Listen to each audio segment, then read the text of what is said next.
Hello out there, Sharon Raji Maynard here, and I'm with the Deep Roots Conversations from the Sacred Ground Collective Community.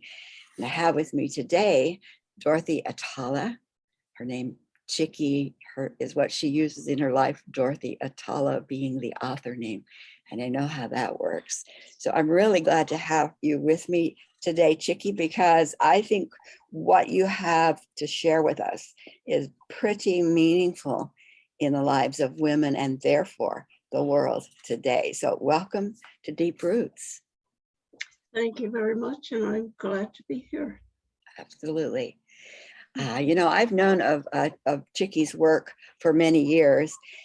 It's been a long time since we've connected and had conversation, but Dorothy has written the book called Conversations with the Goddess. Is that pertinent today? More so than it even was, I think, when you first brought the book out. There's more people interested, more women interested, and so wonderful to be having conversation again. So, I was not raised in my youth with goddess or mother god or any spiritual being representing me as a soul in female body sense. So was that your experience, Chicky, or were you raised? Yes, I was about to say neither was I. Oh, okay. Yeah. But I never anticipated my life taking this direction. Yeah. Because some things in life you just don't anticipate, including the way that this book got started. So it sounds to me like you didn't go have this concept, you had this from a childhood and go like, I want to know more, but something happened. What happened to open the possibility of conversations? I did not think of goddesses as being empowering images. The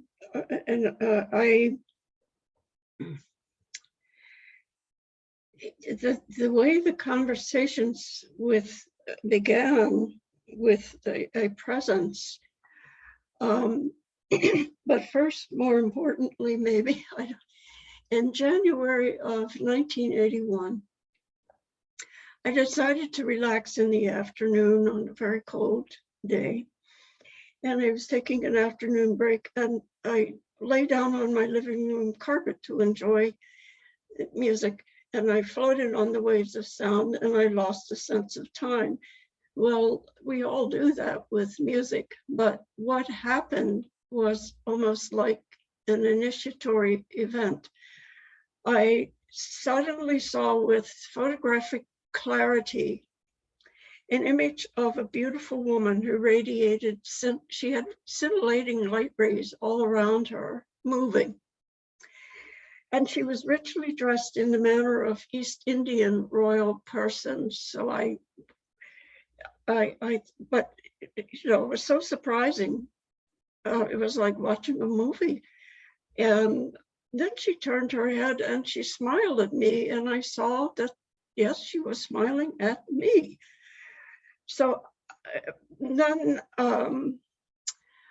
after this timelessness of the vision, the image disappeared, and I couldn't stop thinking, who is she? Who is this? Why am I seeing this? And I didn't know then that this vision was going to be a preface to some part of my life's work, which is recording conversations which followed later on.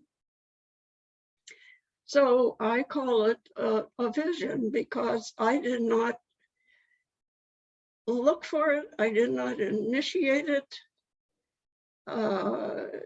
I didn't know that you. I was just flabbergasted, actually. The thing that occurs to me that listeners might be interested in, I mean, sounds to me like your life wasn't in turmoil, like lives are sometimes in turmoil, and therefore you're looking for something. At least Yes, that, well, it was really, oh, I wasn't looking for her. It's more, it's almost more as if she approached me. I did know that the way that the church, the Presbyterian church, which I belong to, thought about God, it was masculine, and I sometimes wondered why, what was I doing there? But I kept searching, thinking about the Christian tradition. But what I had done that was different was I had started meditation in order to become more relaxed and to have the benefits of meditation, because some friends of ours were talking about how beneficial it was. And in order to get into meditation, I used a book by Adelaide Bry called the Movies of the Mind. And so I started meditating by doing what she recommended, which was go down a tunnel until you see a light, and then imagine yourself stepping out into a scene. And I hadn't been doing that very long. So, but this was different. It was a feeling that was different from something that I decided to do. it sounds like to me that as you saw that light and that presence, you were there, and she at field, at presence, appeared to you. But like you say, it opened a door from which conversations began Yes, that you it recorded. exactly. I just didn't know it at that moment. Correct. No, I was just wondering, because it was so real. Exactly. Fortunately, you didn't have anyone in your life telling you you're hallucinating. You had no one in your life said you're unbalanced. You had had experiences with just meditating to go into a movie. Well, this was a little step above going into a movie. So tell us, what did those conversations, what have they brought to you? What's the value you found in them? Well, It's an over. they brought to me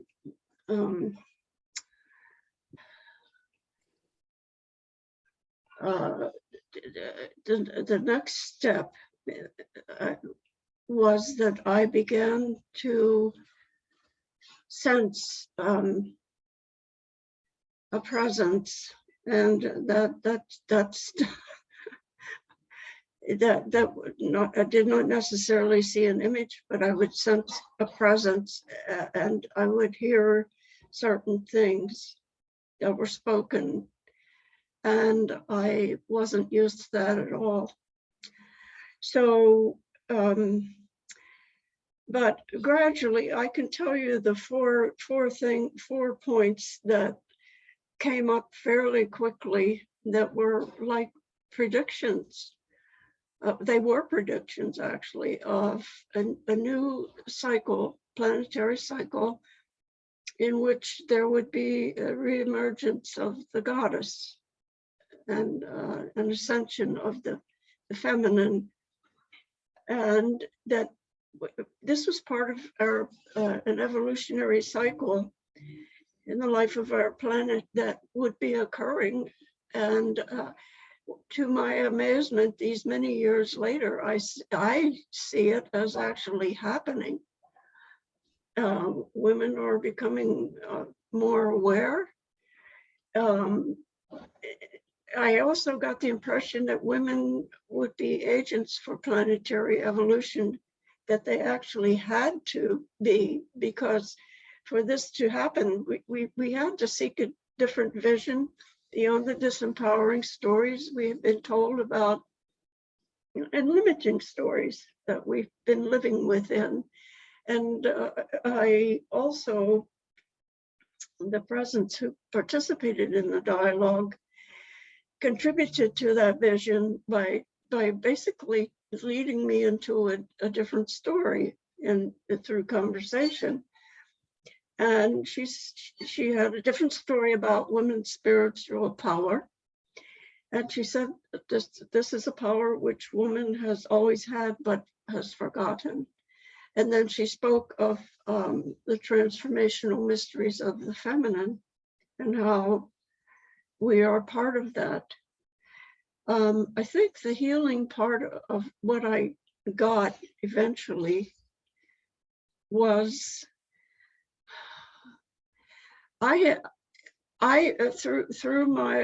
through the religion I grew up in, through the culture that I was part of, I had probably drank it in with my mother's milk, that my spirit and body were two different things. The body was biological, you know, I was aware of biological processes. That's about it.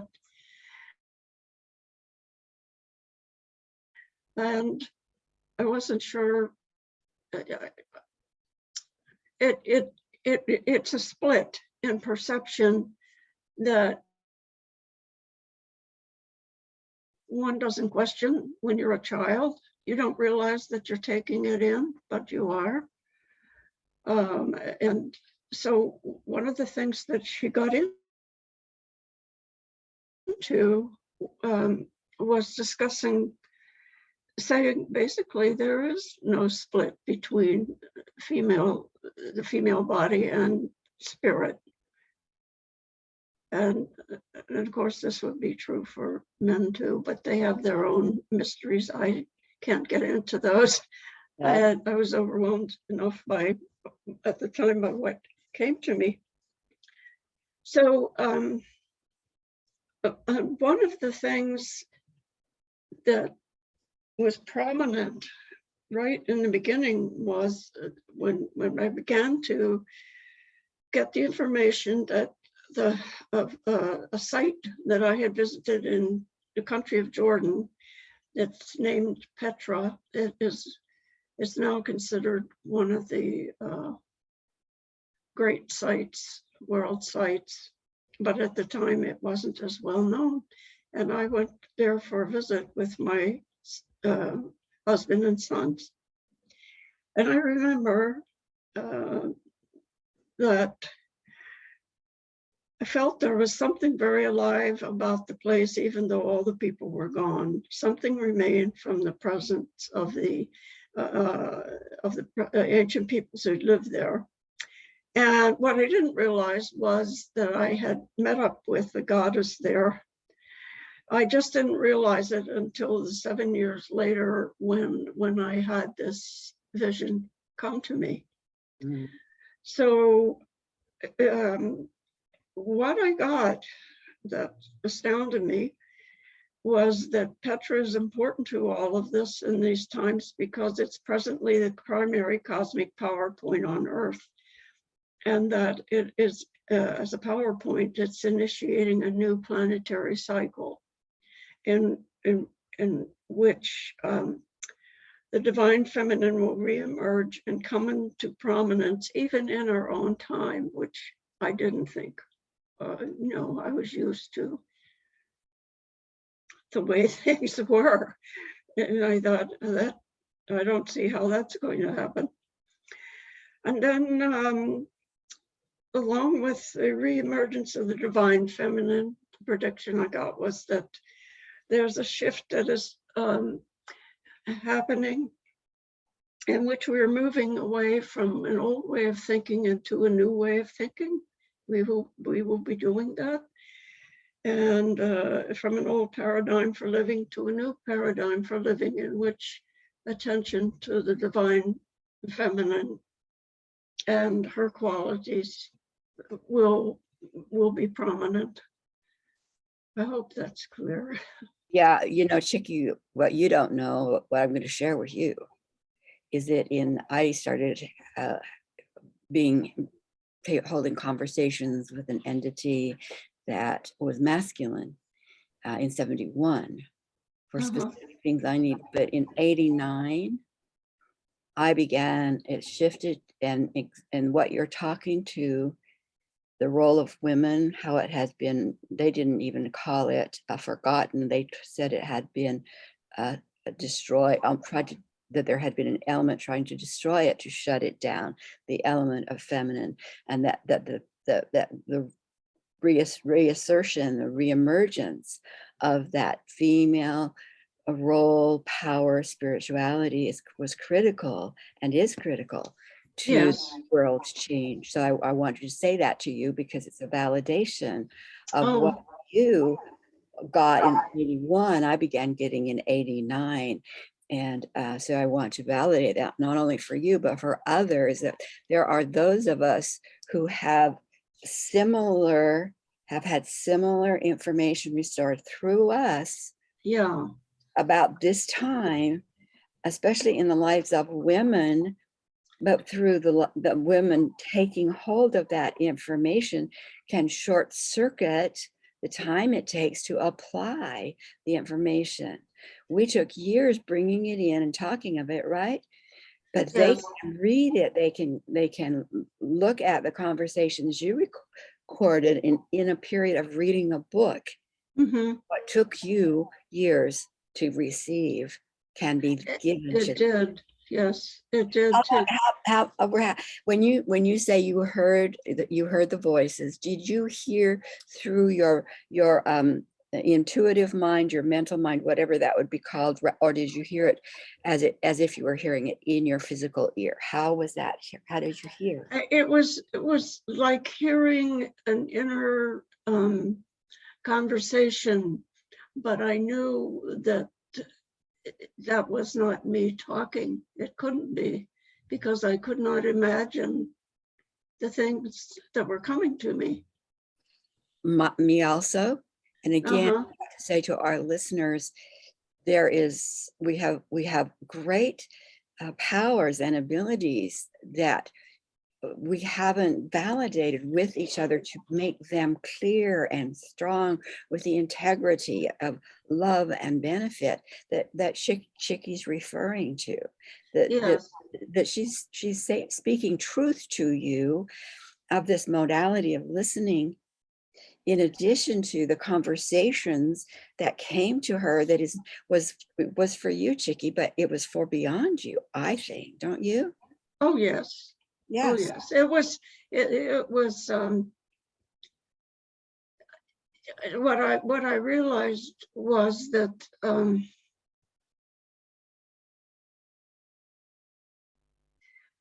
there was something immense happening, and that I gradually came, not so gradually actually, I came to realize that this was not just for me, validation of me, because at some point the presence started talk about me writing this down. And I thought, oh, I'm a very private person. I'm a very good writer, but believe me, it took gathering up some nerve to decide to go ahead with this, and say, this is something that's calling to me very directly. Not something, someone. So I think it is the goddess in her essence, but something really huge compared to images that we have had of goddesses. I think the closest approximation that you can find to the immensity of this beingness that is feminine is reference the continuing tradition in India of the goddess as she is called Shakti, which is the life force itself, which has consciousness, intelligence, and awareness, and also great love for its creations. I would. Because this presence, every time I spoke with it, her, this feminine essence, I sensed enormous love, and that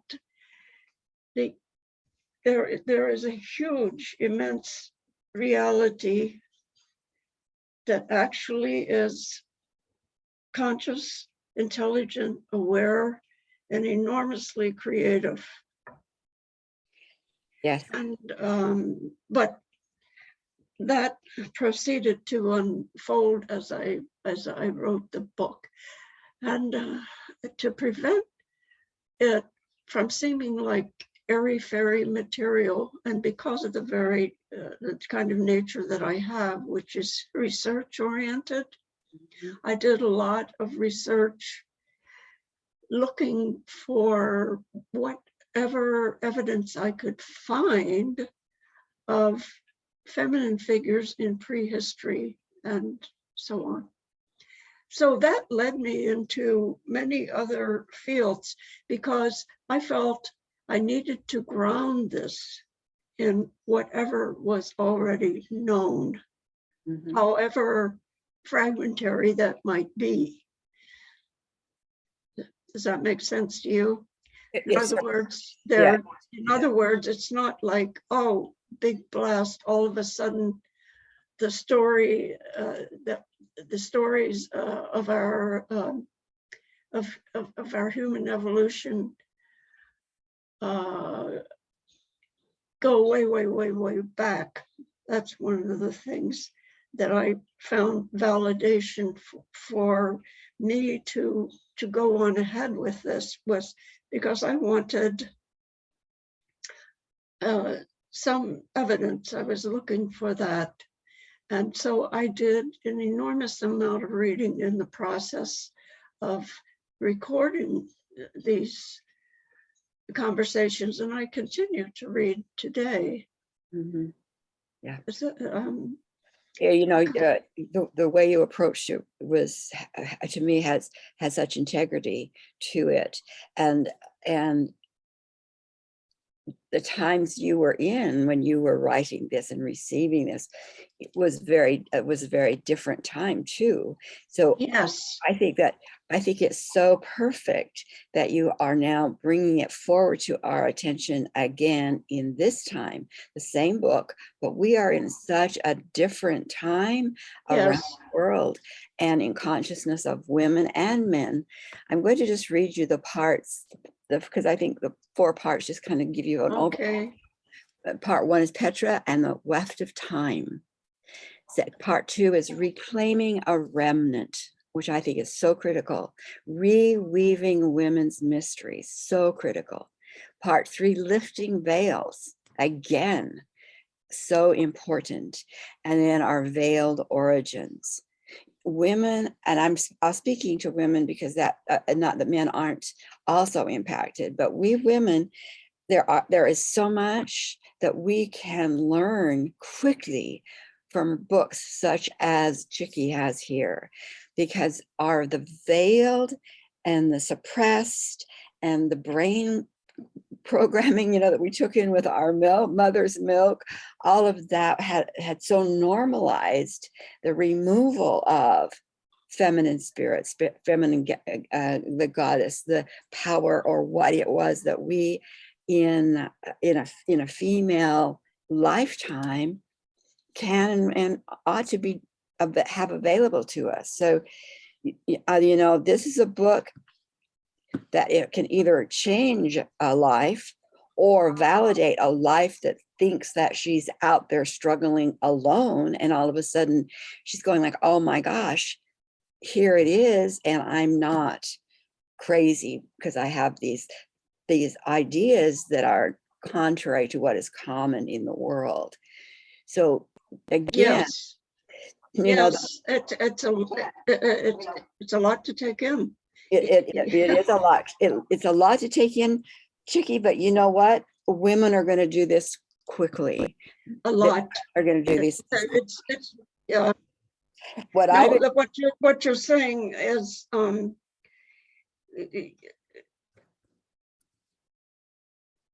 to I mean, it certainly, for me, it initiated a great deal of change in myself, and the what I was being drawn into seeing was that my issues were the issues of many other people. As you said, you feel alone with them.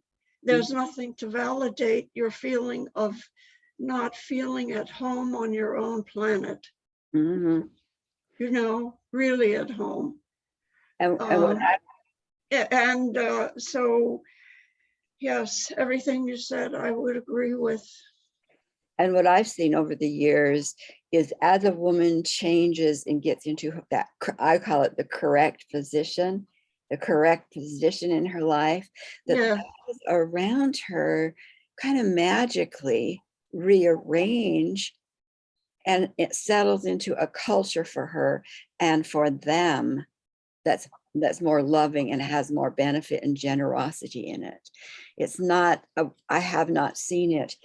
When you get that woman shifts, there is a ripple that happens and kind of takes those around her in that wave. And the ripple that started by the feminine, by the goddess, is a ripple to rearrange us into our correct state of goodness, if you will, in all of its aspects. Yes. It's definitely in a feminine expression of certain qualities that we were called upon to use them, but we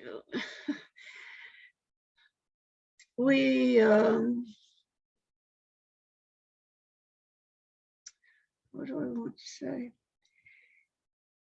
That in our educational system, there hasn't been anything to validate that. Right, or just even speak of it sometimes, don't you think? Yes, and so in the process of writing this book, I had to look around me and how was I even, I mean, this is back in 1981, where was I going to find the language I needed? That was a big question for me, and probably the fact that I had a master's degree in English and American literature, and so of course you become a student of language. And I've always loved words and vocabulary and meanings of things. All of that became very important because I had become a writer as part of my education. But I also had to look into, I kept looking around me for reference points.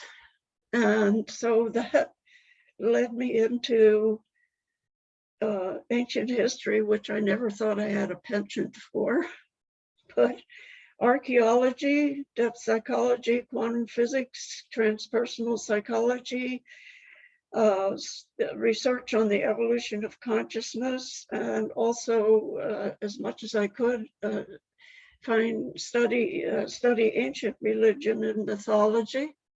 So it took me in directions there's no way I would ever have anticipated that. Yeah.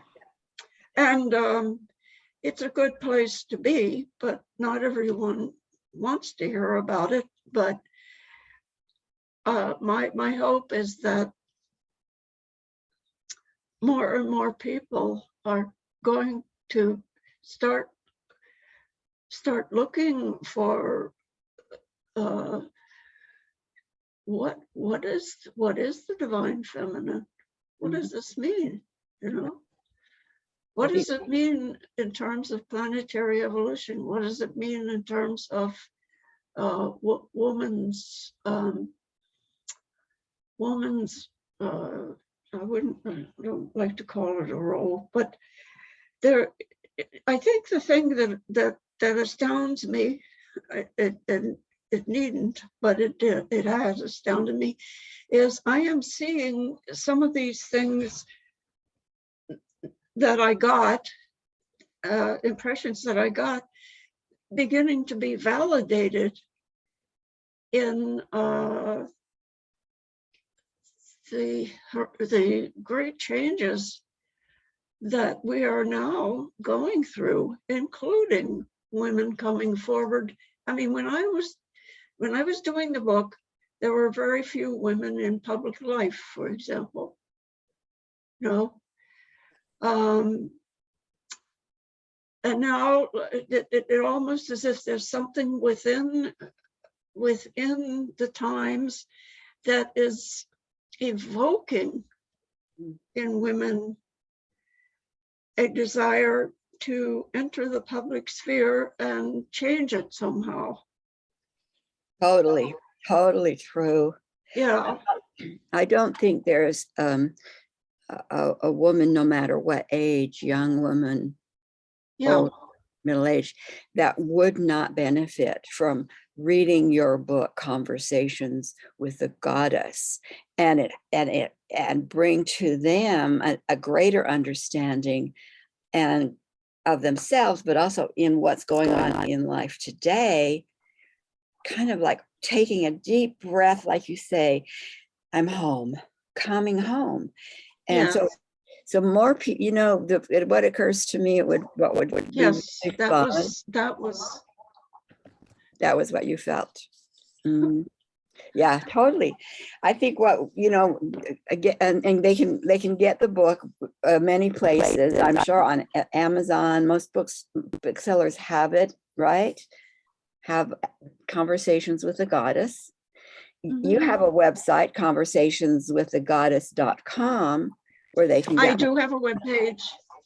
Yes, that it's now conversationswiththegoddess.com, and Yes. you will find some articles and blogs on there. Yes. And I'm also on Goodreads, although I'm finding that a bit something a bit limiting about the way it's set up. But anyway, I'm on there. Yeah.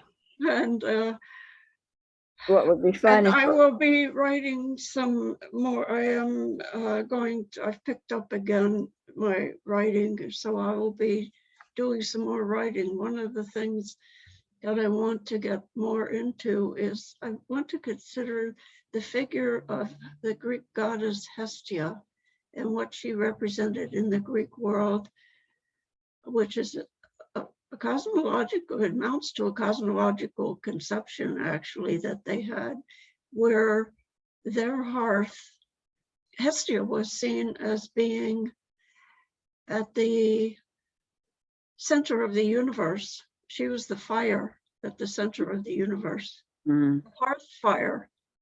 In other words, hearth fire came from somehow from cosmic realms. And I'm toying with that and thinking about how I might put that into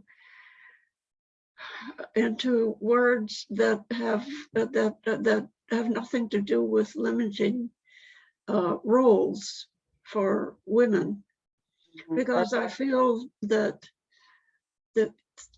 the the qualities that we develop when we are in charge of the hearth are actually very important.